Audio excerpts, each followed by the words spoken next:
Assalamualaikum warahmatullahi wabarakatuh. Perkenalkan, nama saya Ilham Rizaldi. NIM saya 2311102444041. Di sini saya ingin menjelaskan tentang geologi regional Indonesia bagian barat. Daftar isi yang pertama ada peta lokasi, tatanan tektonik, stratigrafi, struktur geologi, fasiografi regional, vulkanisme atau magmatisme, potensi sumber daya, bahan geologi, kesimpulan dan referensi. Masuk ke pertama, peta lokasi. Jadi peta ini menampilkan wilayah Indonesia bagian barat yang menjadi area kajian geologi regional yang mencakup 1. Pulau Sumatera, 2. Pulau Jawa, 3. Pulau Kalimantan, khususnya di bagian barat, tengah, selatan. Yang keempat, paparan Sunda. Batas wilayah ditandai dengan garis merah dengan skala peta 135.000, koordinat menggunakan sistem proyeksi UTM. Kemudian masuk ke tatanan tektonik. Tatanan tektonik terdapat 4, yaitu lempeng utama, zona subduksi, busur vulkanik, dan sesar semangko. Indonesia bagian barat terletak di zona pertemuan 3 lempeng besar dunia, yaitu lempeng Eurasia di utara, lempeng Indo-Australia di selatan, dan lempeng Pasifik di timur. Zona subduksi terbentuk ketika lempeng Indo-Australia menunjam ke bawah lempeng Eurasia di sepanjang Palung Sunda yang membentang dari barat laut Sumatera hingga selatan Jawa. Proses ini berlangsung dengan kecepatan konvergensi sekitar 6-7 cm per tahunnya dan menghasilkan gempa bumi dahsyat secara periodik. Subduksi tersebut memicu pelelehan batuan di mantel yang naik ke permukaan membentuk busur vulkanik aktif, dikenal sebagai jalur Sunda, meliputi deretan gunung api sepanjang Sumatera dan Jawa. Kemudian sesar semangko adalah sesar geser kanan aktif sepanjang 1650 km yang membelah Sumatera dan dari barat laut hingga tenggara, merupakan hasil gaya oblique subduction. Masuk ke stratigrafi. Yang pertama itu quarter 0-26 juta tahun. Kemudian tersier akhir atau neogen, tersier awal paleogen, mesozoik, dan paleozoikum. Stratigrafi Indonesia bagian barat mencerminkan sejarah geologi yang panjang dan beragam, mulai dari batuan kristalin tua hingga endapan sedimen muda. Batuan Paleozoikum berupa granit, gneiss, dan skis membentuk basement Sundaland yang stabil hingga landas kontinen luas yang menjadi fondasi tektonik kawasan ini. Pada Mesozoikum, sedimentasi marin dan aktivitas intrusi batuan beku membentuk formasi yang kini tersingkap di Kalimantan dan Sumatera interior. Tersier awal Paleogen ditandai batuan sedimen laut dalam, serpih, batuan pasir turbidit, dan batuan gamping. Era ini mencatat pembukaan cekungan sedimen yang menjadi reservoir minyak dan gas bumi utama.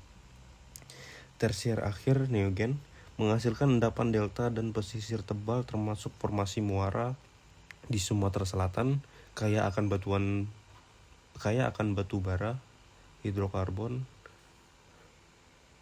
Quarter mengisi dataran rendah dengan aluvium, gambut, dan produk vulkanik muda. Masuk ke struktur geologi, terdapat 3, yaitu sesar, lipatan, kekar, dan rekahan. Yang pertama sesar itu sesar geser, normal, dan naik. lipatan ada antiklin dan sinklin regional. Kekar terdapat zona fracture dan rekahan. Struktur geologi Indonesia bagian barat merupakan hasil langsung dari gaya-gaya tektonik yang bekerja selama puluhan juta tahun. Sesar aktif. Sesar aktif paling didominan oleh sesar Semangko yang memanjang sepanjang pulau Sumatera. Sesar ini bergerak secara geser kanan atau dextral slip dan menghasilkan rangkaian lembah pull apart serta danau tektonik. Di zona subduksi berkembang sesar naik yang mendorong material sedimen membentuk prisma akresi. Kemudian masuk ke lipatan. Lipatan terbentuk akibat tekanan kompresi dari subduksi, terutama zona busur muka antiklin besar di Sumatera Selatan menjadi perangkap stratigrafi yang menampung cadangan minyak bumi. Fault belt bukit barisan mencerminkan deformasi intensif pada batuan sedimen tersier. Kemudian kekar dan rekahan. Ini berkembang luas di zona sesar dan sekitar pusat vulkanik. Rekahan tensional terbentuk di zona graben, sementara kekar gerus mengikuti orientasi sesar utama. Sistem rekahan ini berperan penting sebagai jalur sirkulasi fluida hidrotermal dan membentuk mineralisasi logam. Kemudian masuk ke fisiografi regional. Terdapat palung Sunda, busur luar non-vulkanik, busur dalam vulkanik, cekungan belakang busur, kemudian terakhir paparan Sunda. Pada fisiografi Indonesia bagian barat terbagi menjadi 5 zona morfologi utama yang mencerminkan proses tektonik aktif. Pulau Palung Sunda merupakan depresi terdalam 7.000 meter yang memanjang di sisi barat Sumatera dan selatan Jawa sampai tempat lempeng Indo-Australia menunjam. Zona ini aktif secara seismik dan menjadi titik asal gempa megatrust. Busur luar non-vulkanik terdiri dari pulau-pulau batuan sedimen yang terangkat akibat akresi material dan zona subduksi, seperti Kepulauan Mentawai dan Enggano di barat Sumatera. Kemudian busur dalam vulkanik adalah jalur gunung api aktif yang membentang mulai dari Sumatera Utara sepanjang Bukit Barisan lalu ke Jawa dan Bali. Zona ini paling padat penduduk namun juga rawan bencana.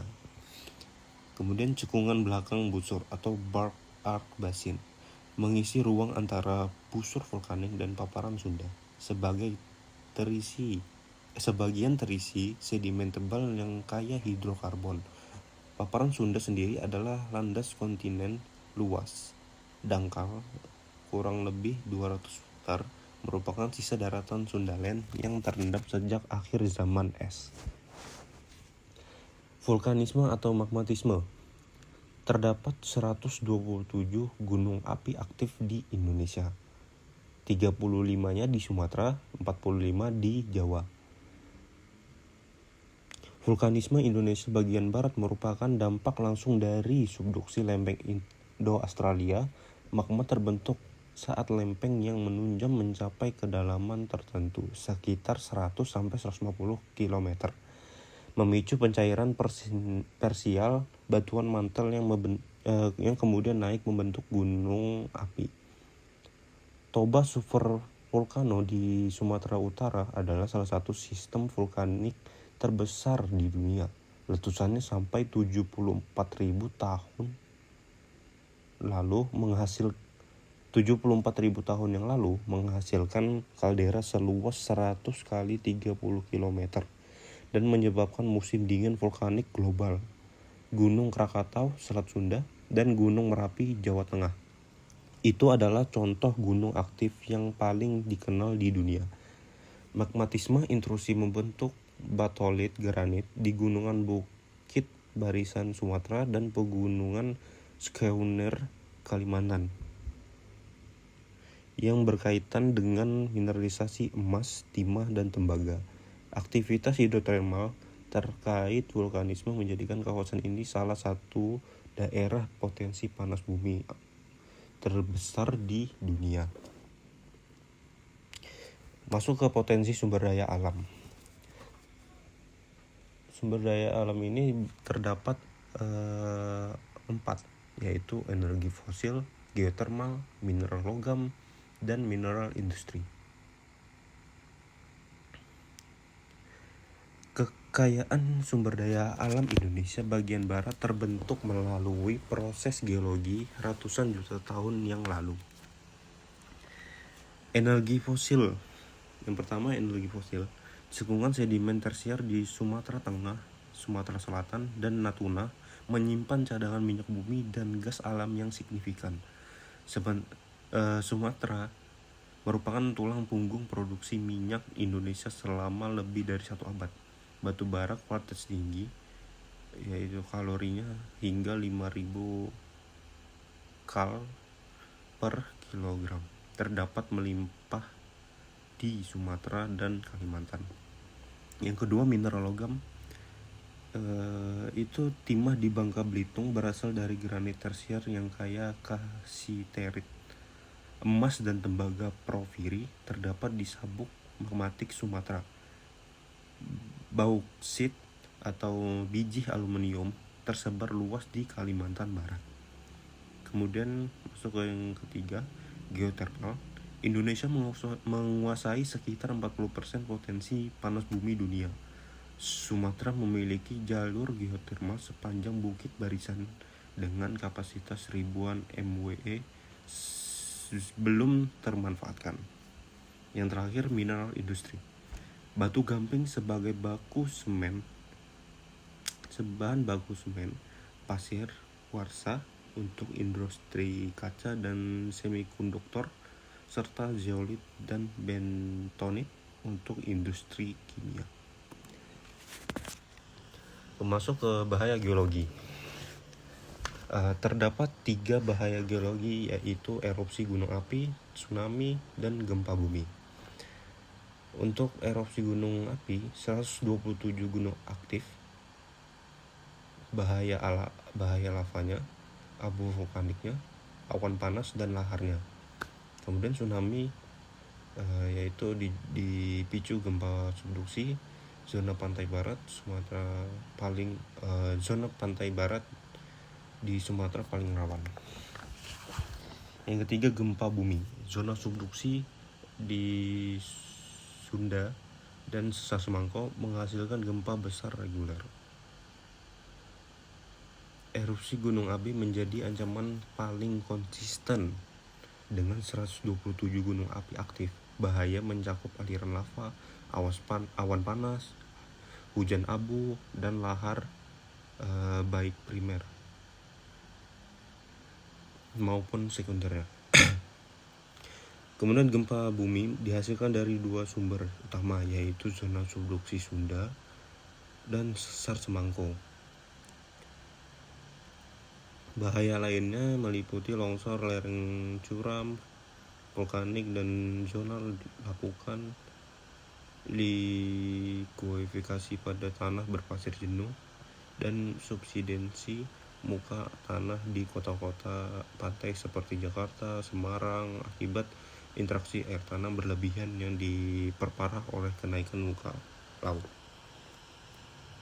Ya, kesimpulannya, yang pertama, Indonesia bagian barat memiliki tatanan tektonik sangat kompleks akibat konvergensi lempeng Eurasia, Indo-Australia, dan Pasifik, membentuk zona subduksi Sunda, busur vulkanik aktif, dan sistem Sesar Semangko. Yang kedua, stratigrafi kawasan ini mencerminkan sejarah geologi dari basement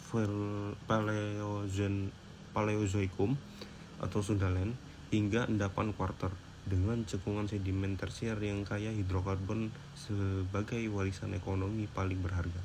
Yang ketiga, fisiografi beragam dari palung Sunda terdalam hingga paparan Sunda yang dangkal, menciptakan ekosistem geologi unik sekaligus landscape sumber daya alam yang berlimpah. Contohnya minyak bumi, gas, batu bara, timah, emas, dan geotermal.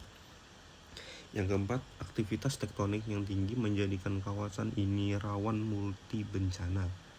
Gempa megatrust, tsunami, erupsi gunung api, longsor, likuifaksi, dan subsidensi. Mitigasi bencana berbasis pemahaman geologi menjadi kebutuhan yang mendesak. Berikut referensinya. Ya, jika ada salah kata mohon dimaafkan. Saya pamit undur diri. Wassalamualaikum warahmatullahi wabarakatuh.